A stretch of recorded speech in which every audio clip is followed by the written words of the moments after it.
Hi, everybody. This is Gary Dean, and this is our nightly video report for Tuesday, January 10th, 2017. So we saw a really sloppy tape right now today, and that fits the profile of a topping pattern that I'm anticipating right now. We saw the bulls. They looked like they were really going to give it a go to get into new highs, and from there, things reversed, and after seeing the S&P up some 10 points or whatever, we just saw nonstop selling going into the close, and we finished exactly where we started. So there was no harm, no foul, but it's fitting that topping pattern where things are going to get really sloppy, and anybody that's holding on for the big move is going to get stopped out, and that's going to be either side, the long side or the short side. And this is why I'm electing to kind of just sit things out right now. I still think that there's some room to move higher, but I'm not interested in trading the long side right now for the one reason that really the upside momentum is based off of the Dow, them getting Dow above 20,000, and that's really just a momentum and euphoria trade. There's nothing really to back that up. And when you have bearish divergences on pretty much every chart on the S&P, it's leading me to just sit tight and not do anything on the long side.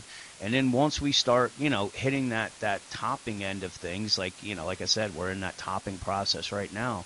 But once it completes, then I believe there's more points to the downside than there are left to the upside, and that's why I'm really just sitting things out. Now, if they come down and let's say get into some support areas and we start seeing bullish divergences, yeah, I'm not against looking to try to buy from there. But if they say they're forming this triangle right here, which appears they may be trying to do, and they break to the upside, I'm not going to buy it because these triangles are typically the last move, and we could see the S&P come up to the 2300.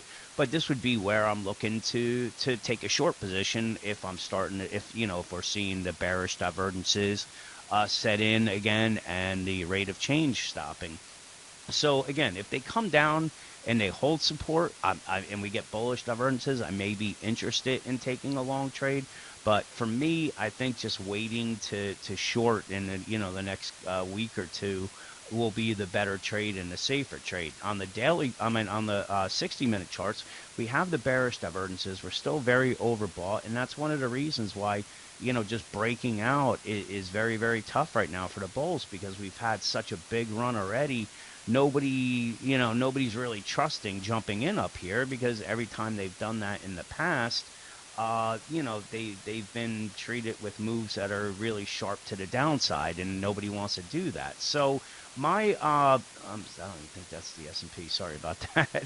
But what I'm saying is, anybody that's bought those big moves up has really, what's happened after that is we've had sharp moves to the downside, which you can see it on the daily chart better here. So you had the big move up, and then from here, anybody that bought up here had to go through some pain until we went into the moving average, and they came back up. But a lot of people, that were long up here probably just jumped ship because we started breaking support levels. So probably the best thing, excuse me, to do right here is just pick out some bull bear lines and reaction trades and how things should set up. So there's possibly this triangle right here.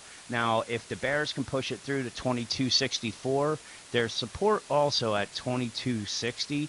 If they get through that, that's when I believe we have a reaction trade down to the 2245. And if we see bullish divergences, then I may be interested in taking a long position. If they go to the upside, the bulls have to get it through the 2280, and then they have the 2282. If they get above that, then we could be looking at the 2300. So if they go here first, because this triangle would be hinting that we're going to break to the upside because it's at the top of the chart here. So if they do that, then I just wait, and I'm going to be, it could be 2300, could be higher than that. I'm going to, I'll wait and see when the rate of change starts to slow.